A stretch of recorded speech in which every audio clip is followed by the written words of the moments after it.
Hey guys, today is Thursday, I think, and so I got the steering wheel off here in the Blazer. My blinker here is broken, and you can see it's really loose, and it'll click that way and it'll work, but here it doesn't click in or whatever, and so I bought a whole new deal in here. Well, I've got that Grant steering wheel that's on there. Well, this little guy right here won't come off without. I tried to do it with a regular two-prong puller. Well, you really have to have this. Well, I'm assuming because I haven't got it off yet. But so I ordered this kit. What's funny is, okay, you can see these two bolts here. Well, here's one of them here. Well, it only comes with two. Well, this has got three deals. I mean, literally, you need to have all three of those in there. Ask me how I know. Because look at the bolt. Because if you only use two of them, which I tried to do, puts all that force on one side and it bent my bolts. So I thought, okay, I need three, so I'm just going to go to Home Depot and pick up three of these bolts. Well, guess what? These bolts are quarter 28. Well, just so you know, Home Depot doesn't carry quarter 28. They carry quarter 20, and that's pretty much it. And they carry some metric. But so, yeah, don't waste your time going there. So I ended up having to go to Fastenal after I looked at Home Depot for like 30 minutes for this freaking bolt. Went to Fastenal and found them. Well, the ones at Fastenal are grade 8 bolts, which shouldn't bend, but now I've got three of them. I ended up buying 6 of them just in case. But yeah, I need to get that little deal off there so I can get the rest of that out of there and get that hooked up. But yeah, it's been my day today. It's like, really, okay, so I started this. This finally came in because I had to order it, so I didn't have one. And then the first thing I do is bend the two bolts that they send, which, why didn't they send 3? If they sent 3, that probably wouldn't have happened because it would have pulled evenly. And if I'd been smarter and thought, you know what, if I pull with 2, it'll probably bend them, and that didn't happen either. So there you go. So goes my day. But that's cheap. Kit was pretty cheap. I just really needed it for one-time use, no big deal. But obviously these bolts are not, you know what I mean, they're probably very generic, not anything special bolts because it's cheap. This, you know, it's kind of Harbor Freight-ish or whatever. I think it's made by Grip. Yeah, so if you buy a little kit like this, just know those bolts aren't that freaking strong, especially if you use them incorrectly. What else? Oh, this is the stuff that called tight chairs by Wonder Lock 'em on the hammer that I did on the hammer handle. This is the stuff you want to put on it that I guess it swells up and penetrates into the wood and seals it and all kinds of good stuff. I don't know. We'll see. We'll see. But I'll put that on there and do that. The door. Last night I came back out, went ahead and welded, just got a tack started basically, and you see there what it looks like. And so that's that. I need to finish that up. Probably do that today after I do my steering wheel. I need to get the steering wheel back on this so I can drive it because I pulled it off several days ago and waited for that tool to come in. Because the new steering wheel pullers only come with like, they're like 2. These old steering wheels have the 3. So anyway, all right, I'm gonna pull this off and getting into this and see what I have, and I might bring you back and show you what was broken or what happened, and and then I'm gonna get back on the door over there. All right, see you guys. Well, my light just went out. So that's what we got here, and you can see it's broke right there. So it would let it click down like that, but when you went back up, it's too loose in there. It wouldn't let it actually, let me see if I got my light here. There you go. It wouldn't let it come up like that and stay. So, and then the canceling deal wouldn't, however it works, which I haven't figured that out exactly yet, wasn't doing what it needed to do either. So I'm going to pull this out. It looks like I got 3 little screws. I'll pull that out and kind of figure out how this thing works and put the new one in, and bring you back and we'll see how it works. See ya. Alright guys, that's what you got inside there. You can see all your contacts. I used some contact cleaner and cleaned all that up. I put some new grease in the little bearings in there. You can kind of see those. And nothing down in there is broke, so I don't see any reason to try to pull any more of that out of there, because I'll end up screwing something up worse than, you know. So the only thing you have to do with this piece here is swap these little guys, these little contacts over, and they have some little springs in them. You just gotta, those just pop right out, no problem. But put strings in, they pop right back in. They've got, like you can see here, just bends over, little tabs bend over, and so yeah, little spring deals, and those are going to be contacting those, from what I can see. And I'm winging this, so you know, I'm not an expert. This is the first time I've ever been inside one of these little steering wheels like this, so I'm just kind of trying to go along and see. You know, it's like little puzzles, figure out how it works. And so basically this is going to go back in here like that, and you got to get that little, there's a little nut, see it in there, that's got to line up to that circle piece right there. So I've got to get that up and out of the way and get it to where it'll go in there like that.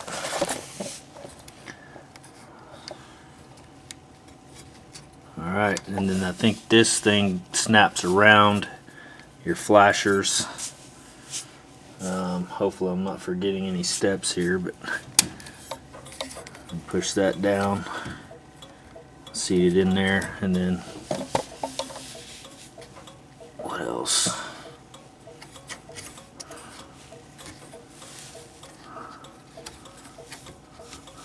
Alright, that's not contacting, so I need to do something else. So let me put this down and figure out what I got going on, and I'll bring you back. See ya.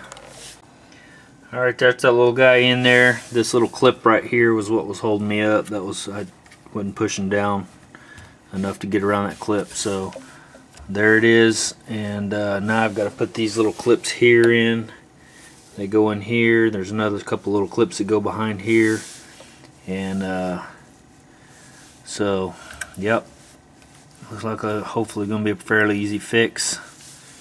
And I couldn't find anything on the internet about this, so that's why I ordered some parts and figured I'd take it apart and see what I could do. So if anybody wants to know what the inside of one of these on these old Chevy Blazers look like, that's pretty much it.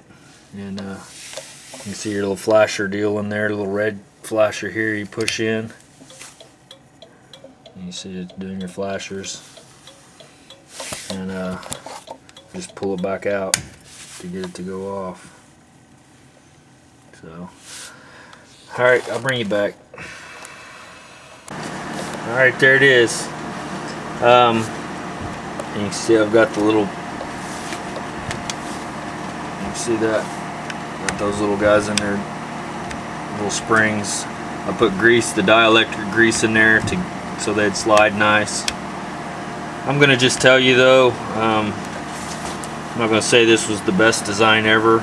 You know, they could have put maybe a little piece of steel in here in this housing or something to make that a little stronger, because if you crank down on that too hard, it's going to break this, and that's what's happening because it's just plastic.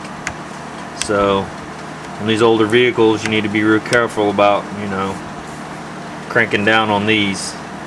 Haven't put the other piece back in that basically cancels it, so I don't know exactly how that works just yet, but it looks like it's working pretty good.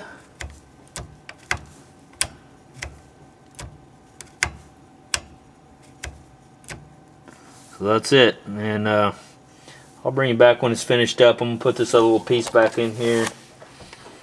I gotta clean it up a little bit, and it's got these little notches on it. I'm not exactly sure where it rubs or how it does it, but I'll figure it out and let you know. See ya. Alright, this is how this little cam works. When you push your blinker up, when you turn your steering wheel, basically this whole thing turns together, and as it goes by, this little cam on the back, it hits that spring. And it, see how I did that? Go by the cam, bing, kicks it off. The only issue for me on this one is it's being stubborn on the downside, and it'll just, that cam will just pass right past it and won't kick it off going up. I mean, I'll have to kind of manually kick it back up, but on the upside, it goes that way, kicks it off just fine. So, don't know why it's being stubborn. I put grease on everything. Maybe it'll start, you know, once it loosened up some or whatever, maybe it'll start working like it's supposed to. But anyway, that's it for this deal. I'm going to go ahead and put all this back together and yeah, be moving on. Alright, I hope this helps somebody that might have been doing this or wanting to know what that looked like inside or how that works, and that's basically as best I can figure out how it works. So alright guys, that's it. See ya. Hey guys, so take you riding the beast, baby. She pops out of third gear real bad, so kick it down into fourth or second gear, maybe. Blinkers are working good except for the one way, it just doesn't want to cancel it. Just kind of driving through my neighborhood here. But yeah, it's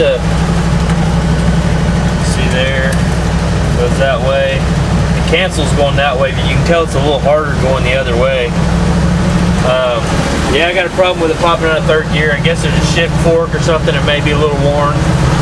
The good thing about this is you can take all those bolts out right there and take that off and take that cover off, and it's easy to get to. You don't have to pull the transmission from what I understand.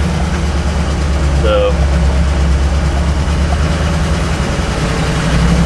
but yeah, it's kind of a pain in the butt when you're driving it, because you got, if you're just going, it seems like about 35 miles an hour, you're right at about what you want to be. You're in third gear, and then you got to sit and hold it in third gear, or it'll pop out. You go up higher than that, you know, you switch to fourth gear and it's fine, but only third gear won't pop out of. She runs pretty good.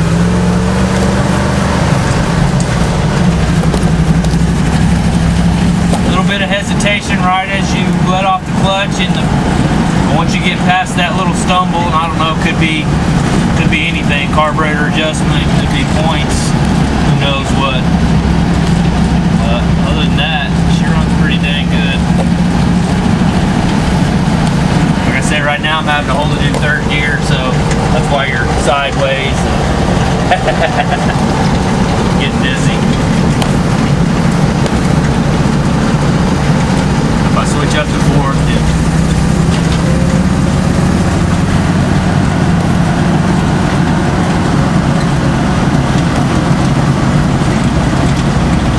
gear is like a granny gear. It literally is, unless you're climbing something straight up like a tree, it's pretty well worthless. You almost really need to take off in second gear because you get nothing out of it. Watch here, I put it in first gear. This is how fast you have to shift out of first gear. You're done right there. Now you got to go into second.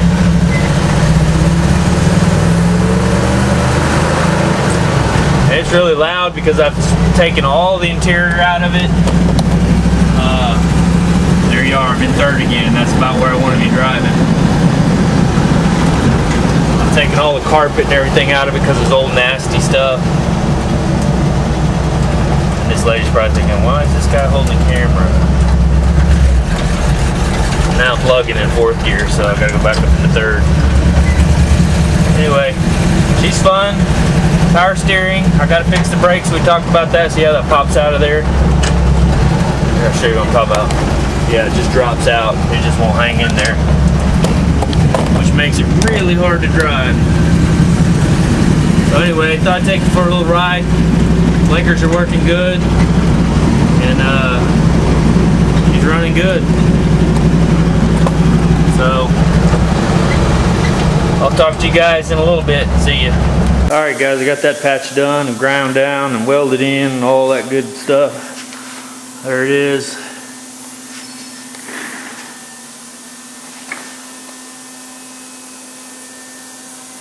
Looks like a new one. Brand new metal. Good, good, good. See if we get a shot inside. Bad boy. You can see all the penetration where it came through. All stitched in. Maybe. There you go. Now on that, because some people are going to ask probably, I'm probably going to go ahead and seam seal that. I could probably get in there and grind that down a little bit, but I haven't really thought too much about it. But seam sealing it for sure, just taking your finger and running seam seal over that. I'll probably seam seal the bottom of that thing anyway, because that's where a lot of water collects. Obviously not in the hole areas where it's supposed to drain out, and I still have to drill these little holes here, which I haven't done. I've got a pair of calipers. I can measure precisely to the center of that, and then come over here and measure center to center, mark me a spot, center punch it, same deal, center punch it, run me a little 1/8 inch hole or whatever that is, probably an 1/8 inch, and run these same little holes right back there. You just like factory, and it'll be done. You guys been asking about priming and stuff. I'm waiting for a light. I'm waiting for that big floodlight so I can make sure all my temps are up good. But yeah, it's getting close to that time. I got to finish fixing this door here. I got to finish a couple of dents on the back side of this one. But yeah, all in all, a little bit at a time. So let's see.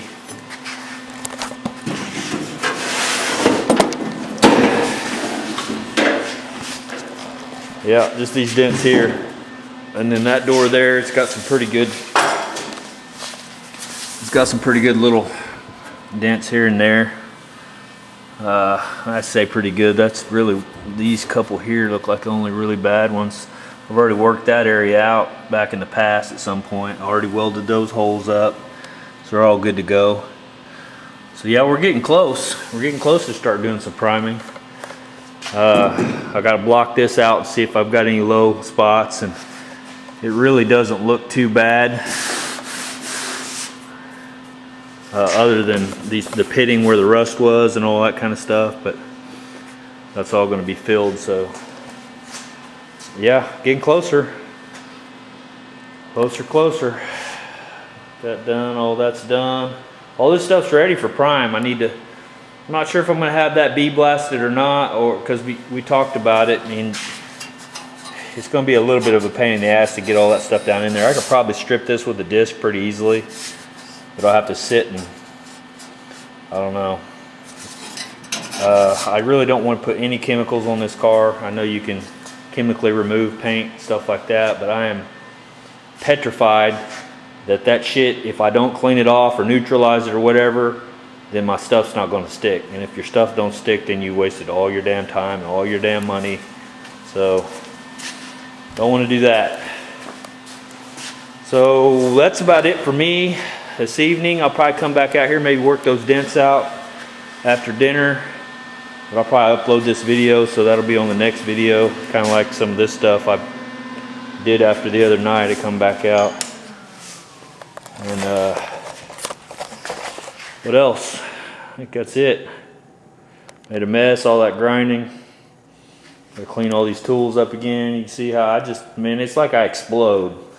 I start working and shit goes flying everywhere. So, alright guys, that's it.